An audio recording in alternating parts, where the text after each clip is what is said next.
What is going on, everybody? Welcome to a duck hunting edition of kind of a combo episode because, unlike Cam Ward, we don't sit out the second half; we add to the Gosh. workload. We're going to give you an opening drive with a before the battle kind of hybrid episode of Coach Couch Potato, brought to you by the Barn Baseball and Softball Academy and Cornerstone Home Remodeling. As always, I'm Jeremy the Couch Potato. Opposite side of the screen, we got Coach Slate. It is a very windy Sunday night. How are you, sir? I'm good, man. Super busy day.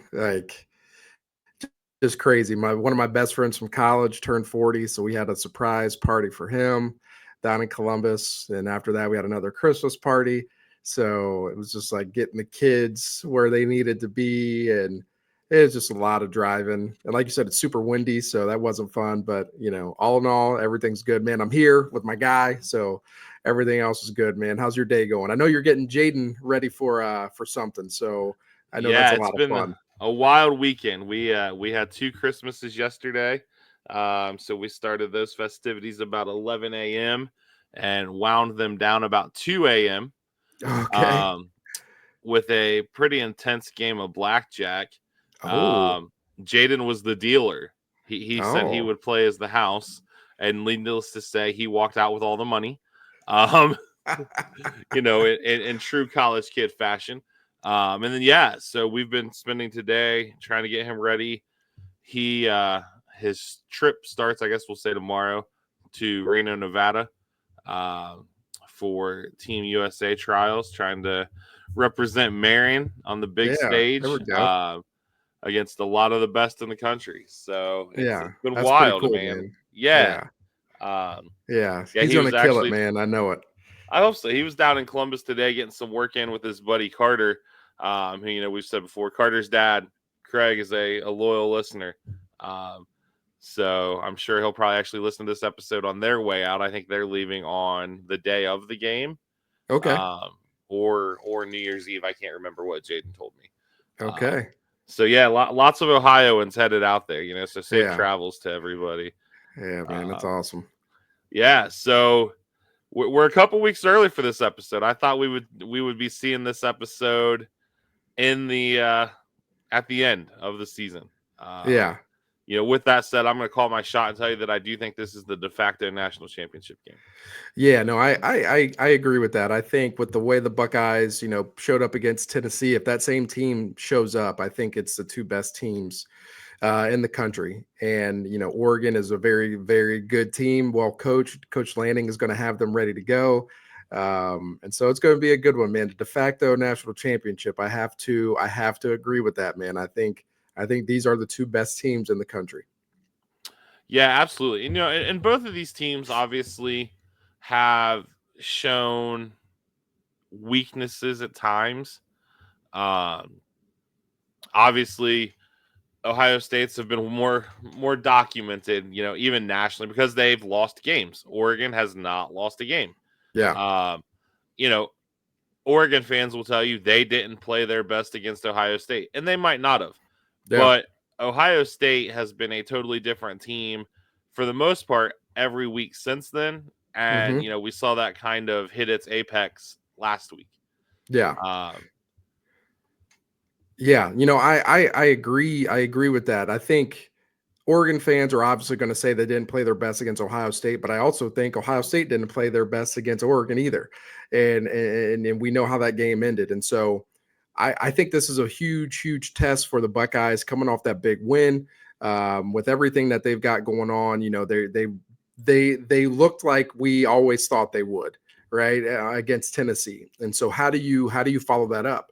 I think it's very, very good that they're playing a team that beat them, because they can't come in, cocky or anything like that. They know that this team got the best of them. And so they have to lock in and take care of business. And so I think it's actually a great situation for the Buckeyes to go out there to the Rose Bowl and really take care of business. But yeah, man, Oregon is very good, man. They are a tough team. The more film I watch, the more and more I'm just reminded of how good they can be. But they're not invincible. And I think if the Buckeyes play their best game, I think it could be a favorable matchup for us. And so I'm just pumped up, man. I can't believe like we're a couple days away from it.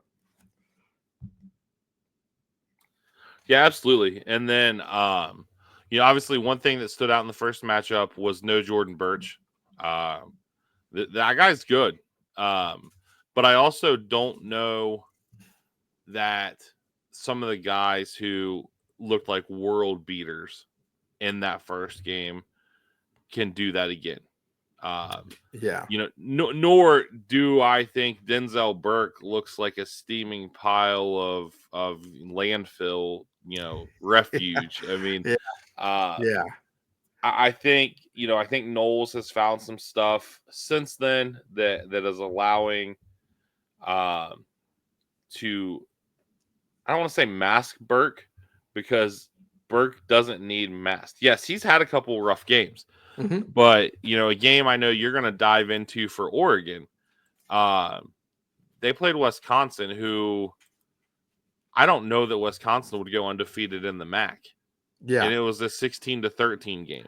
Yeah. So there's something there when you let it. And obviously, the number one complaint any of us had outside of the play of the secondary was we let Dylan Gabriel eat lunch, use the restroom, and take a nap in the pocket. Yeah. Yeah, and that's one of the things that I'm going to jump into a little bit. So before we go any further, the plan was to have our guy Jake Burns on today. If you've been in Central Ohio today at all, especially in Columbus, the wind is crazy. So he had some power issues. Power's out at his house right now. So hopefully they get that resolved. We plan on having him back on here in the next couple days. He just texted me and he said he doesn't want this research to go to waste. And so he's really dove into the Oregon defense, and one of the things that I'll speak about our offense briefly. One of the things that really like has stood out to me is the way our offensive line played against Oregon the first time, and then the way our offensive line just played against Tennessee. And now you're looking at this unit, and it's a completely different unit, right? We saw when Jimmy Simmons went down, we saw Zen Mahalski come in, and Zen played okay. He didn't play. He wasn't a world beater, but he played okay. And then now you're going to see Donovan Jackson playing that left tackle spot, and then you're going to have a 3-man rotation again at guard. And so, how are they going to handle Harmon on the interior? Everybody remembers that play where Harmon just rips the ball right out of Quinshawn's hands, and he just dominated our front on that play. And so Harmon presents a different challenge for our interior offensive line than Tennessee's interior defensive line did. And so I'm most intrigued by that matchup between those three guys in the middle, right? With Hinsman, whether it's Luke, Saravel, Tegra, whatever combination of guard they have in, how are they going to handle these bigger athletic bodies on the interior? And the other part of it too is, and I'm really excited for Jake to dive into this, we saw last week, against Tennessee, where we had a 3-man rotation. Well, if you notice, if you truly watch the film, you'll see that when Luke was in, Luke was doing things that were made for Luke's skill set, right? Whether it's pulling, whether it's some clean down blocks on some gap schemes, different things like that. And so with that comes tendencies. All right. And so now the Buckeyes will have to do a good job of showing different types of run game schemes against Oregon when Luke's in, when Saraveld's in, when Tegra's in, because they ran things that were specific to those three guys' skill set. Well, now they're going to have to really do a good job of mixing it up. And I think, honestly, and this is me just, being a little bit of a homer for our guy, Luke, I think when it comes to pass protection, I think that offensive line this time around will be better than what it was when we first played Oregon, because I think Donovan Jackson and Josh Fry are playing really well on the edge. And I think if once you add Luke into that interior, his athleticism is going to really show. And so I think they're better equipped to throw the ball a lot more when it comes to the offensive line that we have. So I'm super pumped for Jake to dive into that. But yeah, that's to me, that's going to be the biggest thing. How are we going to hold up against our defensive line? And that's one of the things that I will be curious to see, because like we hit on it last week, you just hit on it now. we are running certain types of plays with certain personnel. Hmm. Now, yes, Chip Kelly's not a moron. So, I'm sure he did everything for a reason. But we know that Luke's very, very strong as a pooler. That there's Hmm. no ifs, ands, or bones about that. So I can't help but wonder, given the way Derek Harmon played, Mateo had an okay game. And Mateo's Hmm. athletic, but Yeah. Mateo's not James Pierce. No. Let's, call a spade a spade. Maybe a little better against the run than James Pierce. But I can't help but wonder, are you going to see more zone stuff, more gap stuff to where you're trying to not run at Harmon Yeah. to, neutralize him, just like you essentially neutralized James Pierce. Yeah.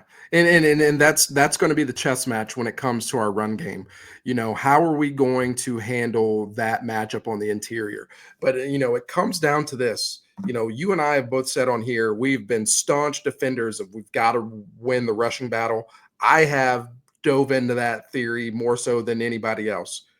But the one thing that we really have to lock in on is how important the passing game is to our run game. If we go back and we look at the stats from the first game, Will Howard balled out. Will Howard played out of his Mm-hmm. mind. I think it was 23 of 28 for 326 yards and 2 tutties. 28 of 35. There we go. 28 to 35. There we go. And that's not what people remember, though. People only remember the slide that he had. But Will Howard was Yep. playing great. His QBR was right around 100. He did a really, really good job.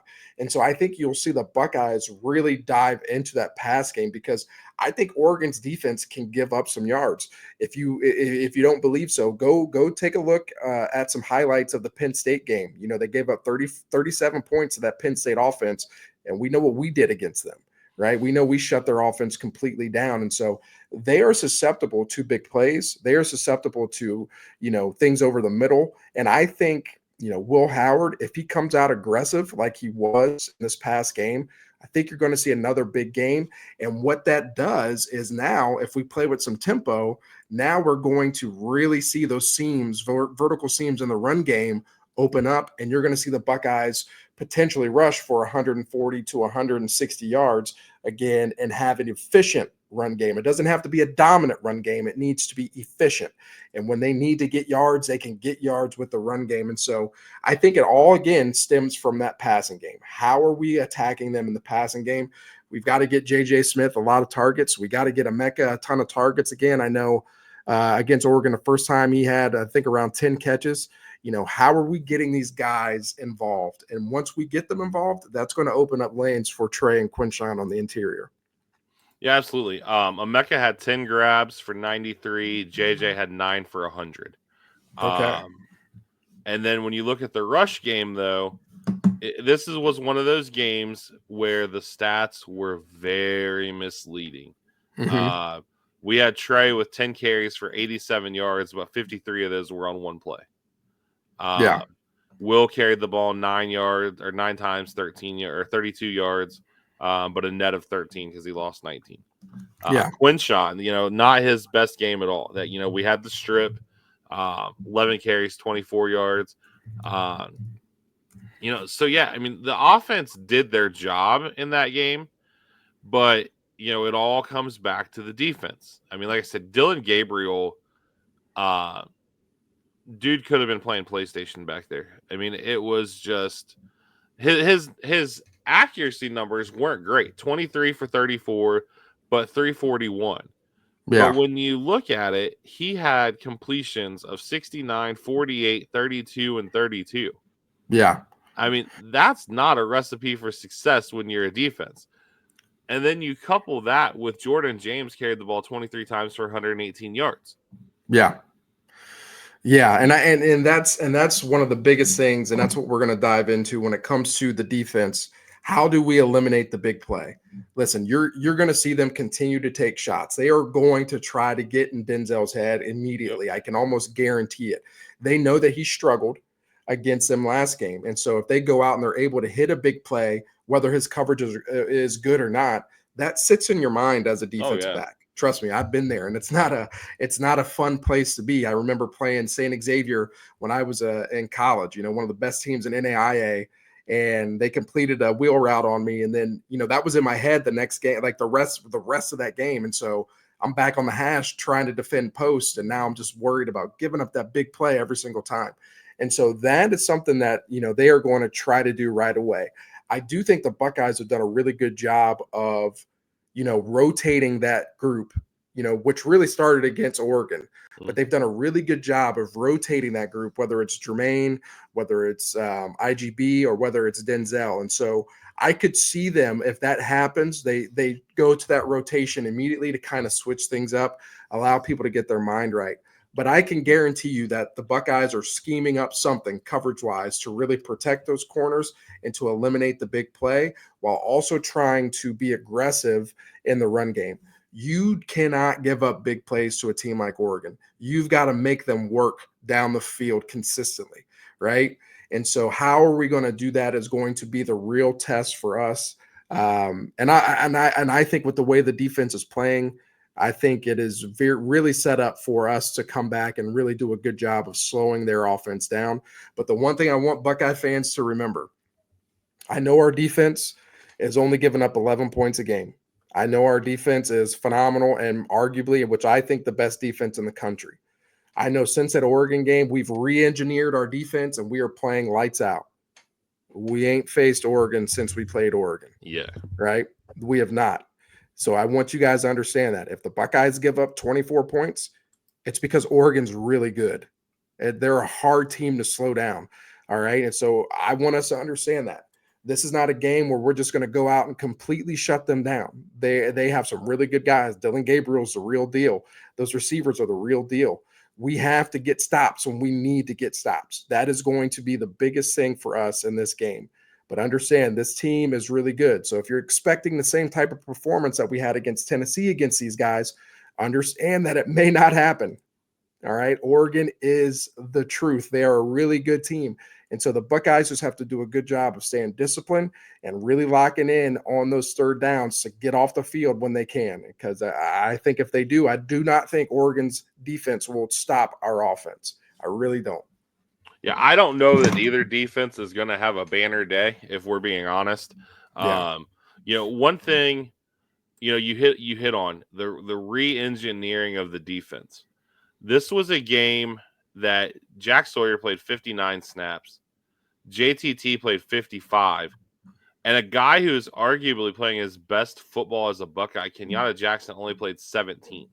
Yeah. You also saw Tyleek and Ty both be at 50 snaps with minimal rotation in the D tackle spot. Linebackers, Cody and Sonny both played 68. CJ and Arvell only 4. This was the game, like you also said, that spurned that rotation at corner, because when you look at the cornerback snaps from that game, Denzel, IGB, and Jordan Hancock all played 64. Lorenzo Styles Jr. played 3, and Jermaine Matthews did not play a single defensive snap. Yeah. So, yeah, there's definitely things that have changed. Yeah, and then I really think, the Buckeyes are going to be more equipped. I think the biggest thing, and we'll dive into a little bit when we watch some film of them against Wisconsin, I think the biggest thing that we need to make sure that we do is we have to make Dylan Gabriel very uncomfortable, okay? If you have watched any of their games, whenever he is uncomfortable, he is prone to throw into a mistake, okay? So how are we going to make him feel uncomfortable? What does that look like for the Buckeyes?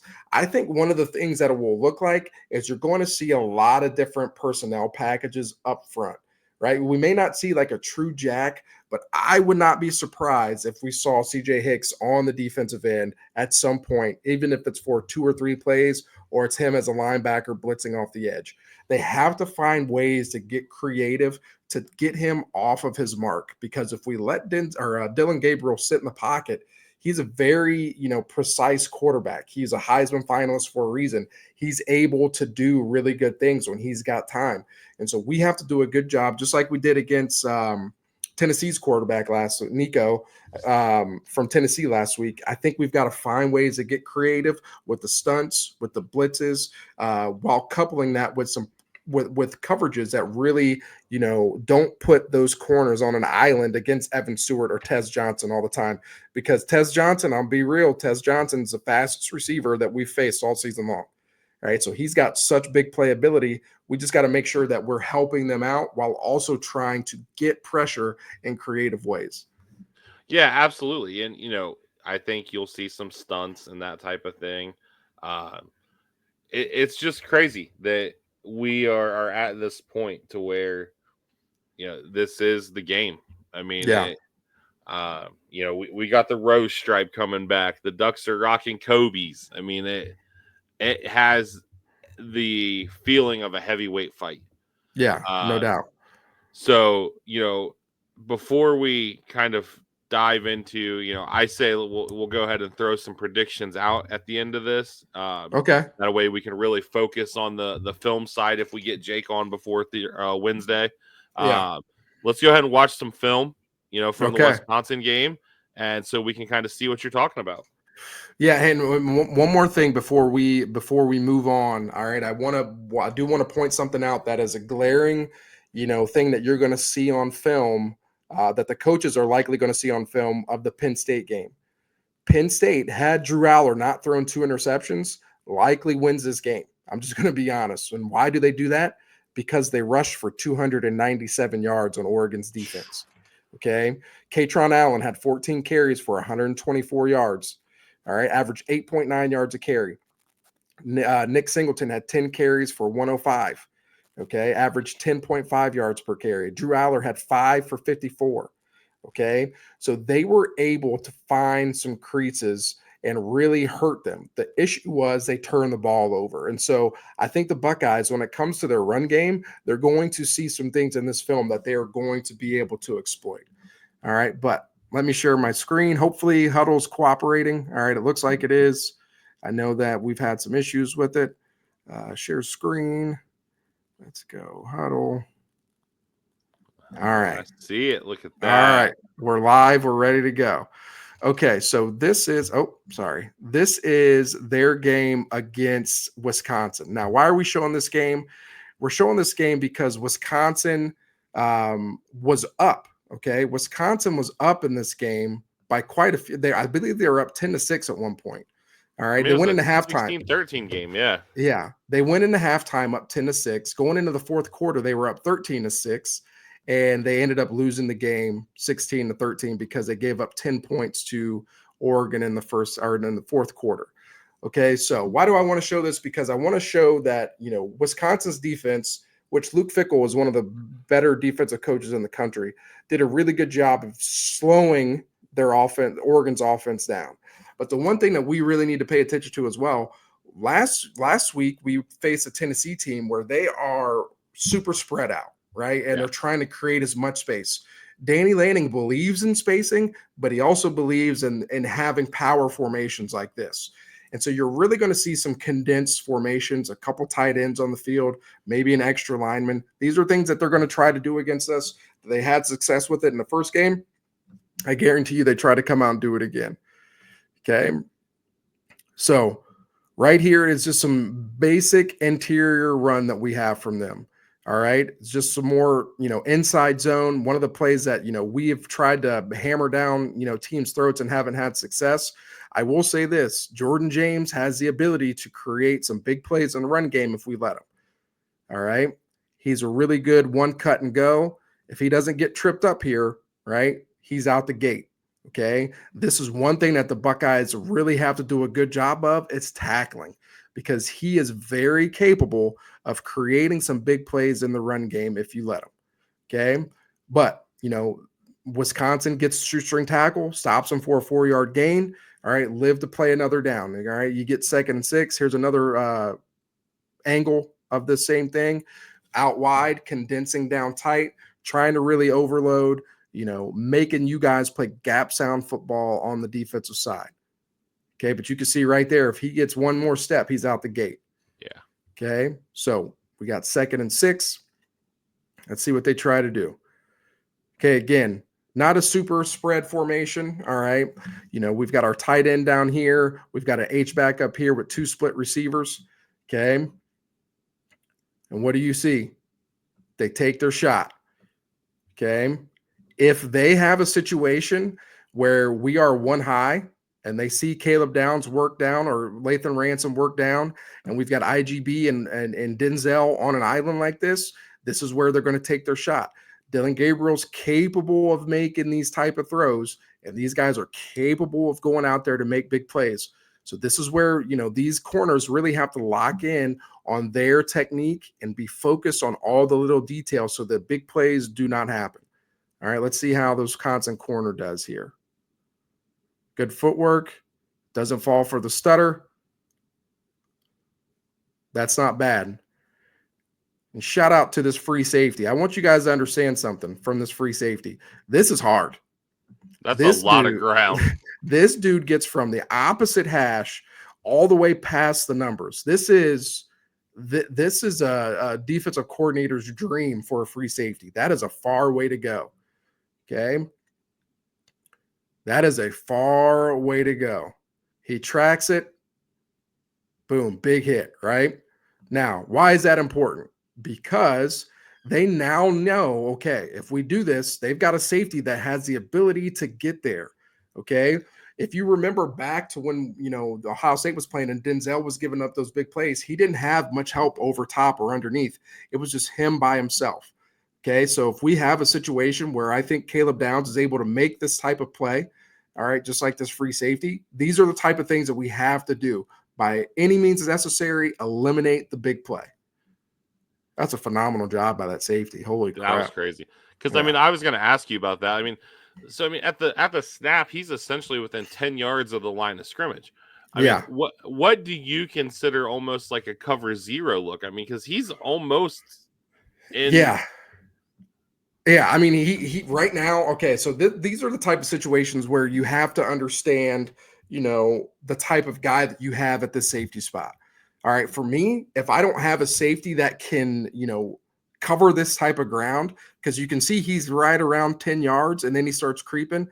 My safety is going to be at like 15 to 17, 15 to 18. Right. If he's not able to cover that type of ground.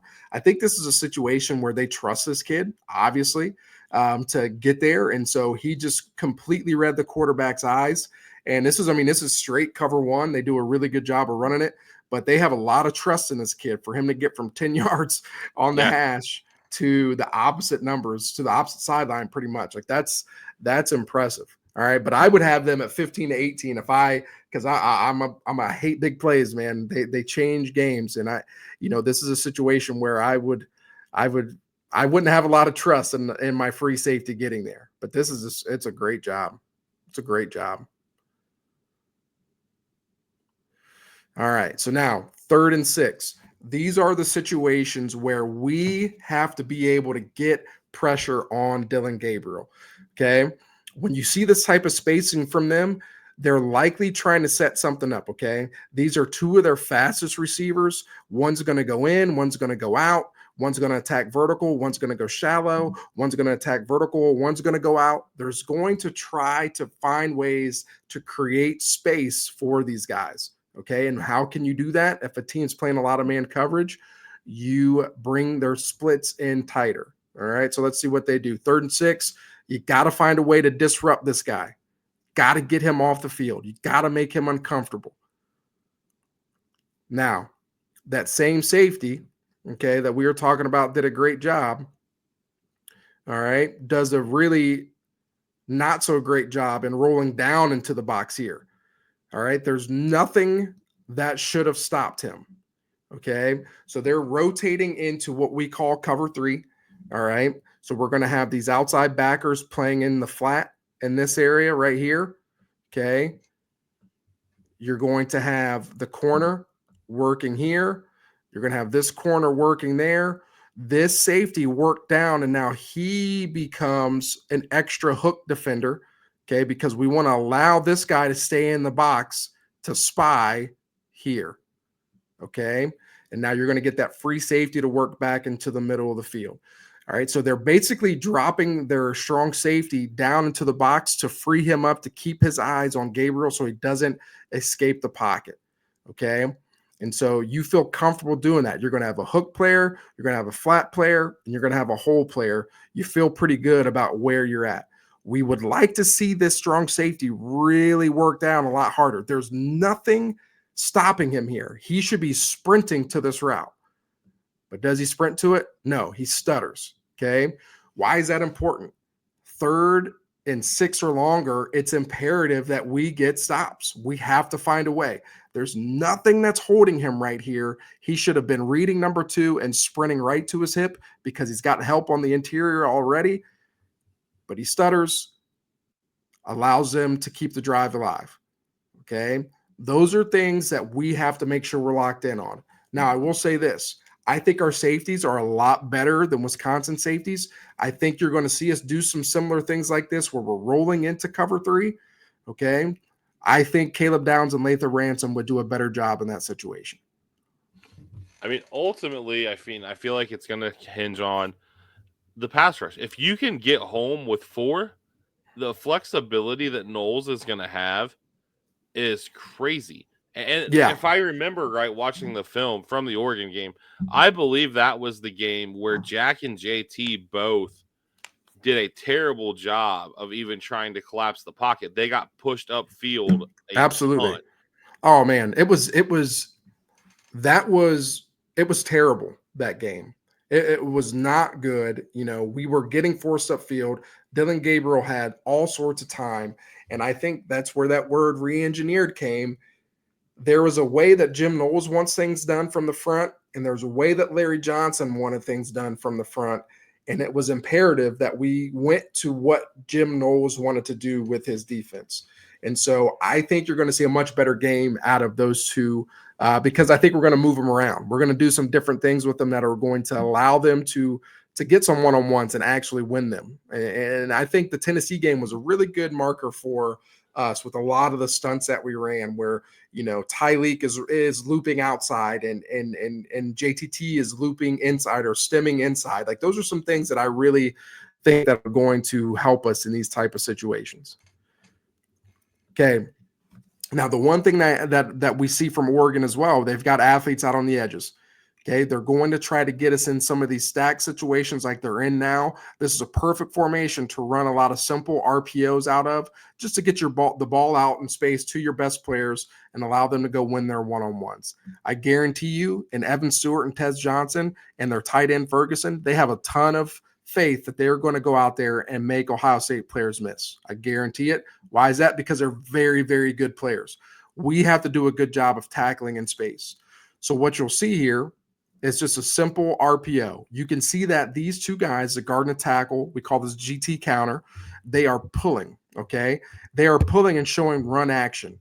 What does that run action do? The run action holds these linebackers, okay? They have to respect this. They have to respect this run action. So you're going to see the linebackers step down. They have to respect it.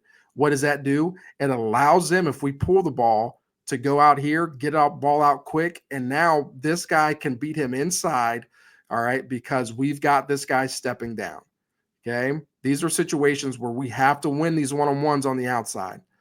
When I was in college, one of the things our defensive coordinator used to say to me all the time was, Slate, you got to be a trigger puller, right? When you see something, you got to go. When you know, when you feel it in your gut that there's something coming here right now, you got to go make a play.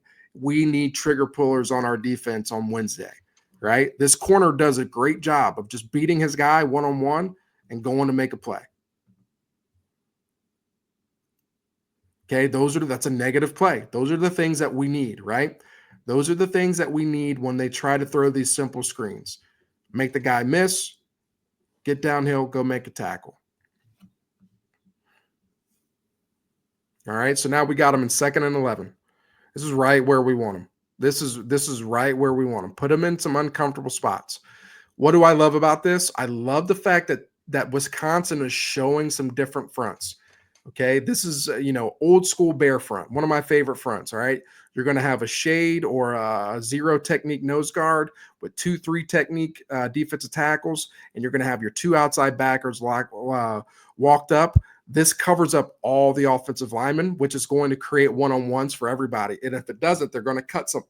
They're going to end up cutting somebody loose that's going to be able to go make a play. Okay, now, just like we talked about last or the first time we played Oregon, flying upfield. This guy is not prepared to stop any sort of run, right? Okay, he's going straight to the quarterback. Now, he does get a pass set, and so I understand that. All right, I understand that you are getting a pass set, but you've got to create contact with your hands with him right now and work to squeeze him back down. Okay, this guy just allows him to work upfield. All right, they get the draw action on 2nd and 11. It's a really good play call. Running back makes a miss. Looks like he ends up getting the first down. Okay, again, these are things that we can't allow to happen. Got to make that tackle. We cannot have missed tackles against these guys. You got to make that play. But Oregon is a well-coached team. This is a great play call by, their offensive coordinator. Yeah, they're too dynamic to let them in space free. Yep. All right, so we're coming back to some simple stack look. We get a little stutter and go. Okay. Now, we get the stack, okay? So the last time they were in stack, what'd they do? They threw the screen, right? Well, now, if they would have had success with that screen, the Wisconsin would have probably bit on this, okay? But they get a little pump, right? And then they're going to try to go upfield, okay? Get a little pump. Notice how this guy does not really work because they're playing some sort of man coverage here, okay? This guy works with the underneath. All right, thinking it's a screen, he releases. This safety or corner, does not do a really good, since it's a safety, doesn't do a great job of really attacking here. Just keeps his eyes on the quarterback when they're in man coverage. Again, things that we can't happen. Now, does that hurt him? Not too bad. All right, but those are things that we can't happen, right? You got to do your job. All right, we get some motion from the back. And this is one thing that we can't forget about Dylan Gabriel. He's able to run. He doesn't do it a ton, but I guarantee you with this being the quarterfinals of the playoffs and now that he's in his 10th year of college and it's finally going to be done, he's going to do whatever it takes to go win a football game. Yeah, he had the read option play against us. The JTT bit down real hard on. Yep. And then I think it was Sonny who did not take the back at all. Yeah. Yeah, and then this right here is tough, right? This kind of puts you in a tough spot. All right, so they're showing this read action. All right, now this read action's going outside. All right, and it looks like Dylan's reading an interior linebacker, but we're also getting a down kick out action with our offensive line. So this is a tough one to defend. Wisconsin does a decent job of only allowing it to be a 4 or 5 yard gain. This is a better view of it. All right. You got a lot going on. You're getting some read action. You're getting some gap scheme action. Okay. I'll be interested to see where Dylan's eyes are. It's kind of tough to tell. So it looks like he's reading this end right here. If he sees this end fly up, which it looks like they had some sort of stunt going this way, if he sees them fly up, he's pulling it. And now he's going to follow, which we called GT counter earlier. This is the same thing. He's going to follow the pulling guard and the pulling tackle. All right. This is a good play design. Okay. It doesn't kill him. All right. But we just got to make sure we're reading our keys here. We got to read those keys. This linebacker actually does a pretty decent job of reading his guard. I'd like to see him play it a little faster. I'd like to see this defensive end, and you'll see Ohio State really do this, work to spill. All right, since the Oregon game, we've seen our defensive ends work tighter to spill. We want to try to spill this ball, all right, with him attacking here. We want to make this bubble outside. Okay, if we make it bubble outside, now this guy can scrape replace, work right over top, and that will be his play to make.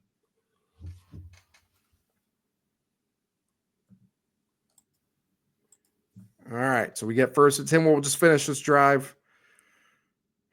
Condensed formation into the boundary. All right. Simple run inside zone. Again, inside zone, you just got to win your one-on-ones. Okay. Win your one-on-ones. Can't allow them to get too much drive. Get off the block, go make a tackle. Should be like that all night long on inside zone.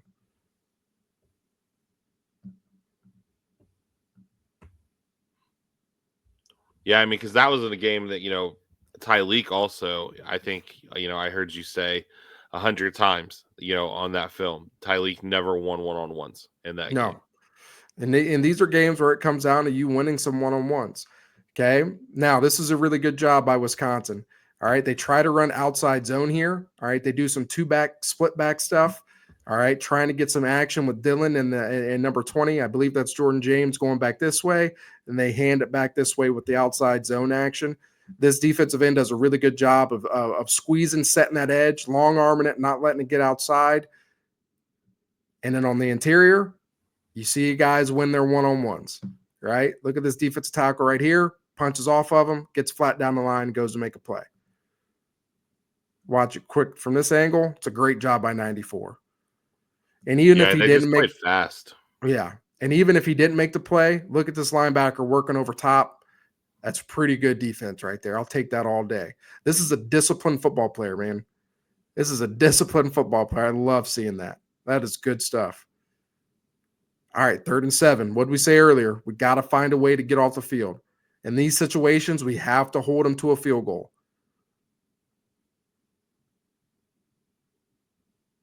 Okay, look at his feet. Look at his feet. Okay, this was not his first read, but look at Dylan Gabriel's feet. Tell me he's comfortable. Yeah, the feet got real happy. Yeah. This is just a 4-man rush, guys. This is just a stunt that we just ran against Tennessee, almost exactly. Okay. Lutes back inside with the defensive ends. Look at those feet. Those feet get happy. He goes immediately from that read. Okay. Now, if I'm him, 3rd and 7, I know that if I don't get this first down, I'm likely going to take 3 points. I'm taking this one-on-run right here with Ferguson. I think Ferguson's one of the best tight ends in the country. I'm taking this one-on-one. I'm throwing it up there, where he's the only one that can get it.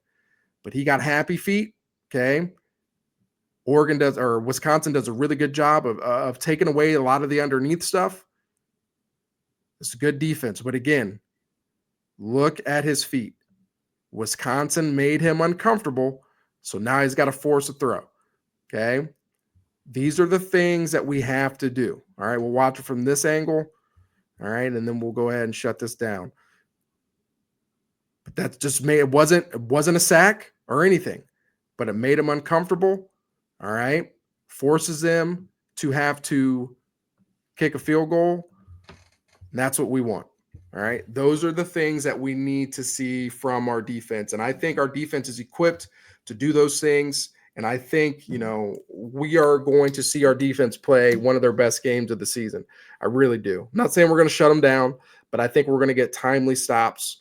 And I think our defensive line is primed to have a much better game this time around. And I guarantee you there are clips and loops of this, first matchup of them not getting any pressure on Dylan Gabriel. I guarantee you Coach Johnson, Coach Knowles are playing those things so those guys don't ever forget it, because it's something I won't forget, man. I was really upset and disappointed with the way the defensive line played that game. Yeah, I actually read somewhere that a lot of that stuff is looping around the facility, which, I mean, now they're on their way to LA as we speak. But yeah, it's exciting, man. This is the cool thing with the 12-team playoff. Like we said when the bracket came out, though, if I'm an Oregon fan or Dan Lanning, I got hosed. I mean, oh yeah. This is, part of what needs reassessed with the bracket. Winner of this game will go on to play the winner of Texas and Arizona State, which nobody is giving Arizona State a single chance. So I guess before we dive into predictions for this game, let's run through the other 3 real quick. Yeah, just, so the winner of this would Texas, Arizona State, Arizona State and Scattaboo, Kenny Dillingham, amazing turnaround. Shout out to those guys. But this is a game where stars matter. Yeah. I just don't think Arizona State can hang, and I think Texas wins, and Texas might win big. Yeah, and I think Texas, in my opinion, I think Texas is right in that same area or echelon as Ohio State and Oregon, and I think Texas, although they didn't play the toughest schedule, I think Texas is a very balanced football team. I think their run game is good. I think their defensive line is very good. It depends on what Quinn Ewers you're going to get. Yes. And I think Quinn Ewers is a very good quarterback. He's very talented, but he is prone to make some mistakes. So what Quinn Ewers are you going to get in this game? But I think Texas is I think they'll outmatch Arizona State. I would not be shocked if Arizona State goes out and has success running the ball. But I think at the end of the day, I think Texas goes out and finds a way to win this game. Yeah, I agree with you wholeheartedly there.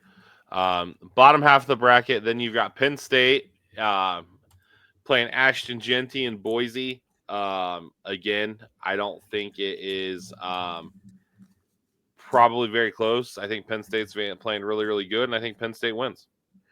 Yeah, I think Penn State is in a good spot right now. They're probably feeling good after their SMU win. SMU was a talented team. I don't care what anybody says, man. They had some athletes out on the edges. I do think, Boise State is going to battle with them. I think it's going to be a tight game. I think if they can hold Genty to 130 yards in that range, I think they find a way to win.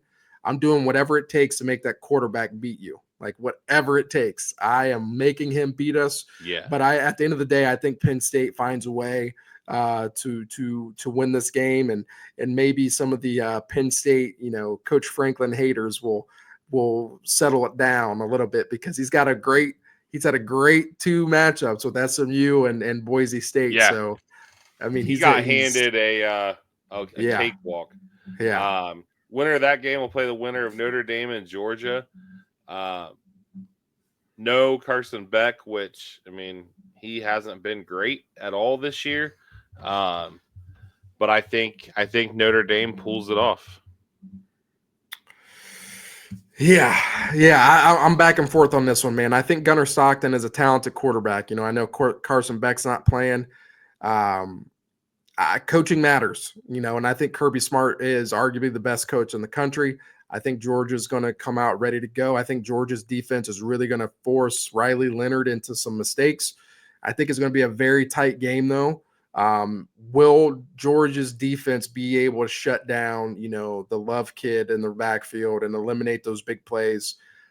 I'm going to roll with Georgia, although I would like to see Notre Dame win.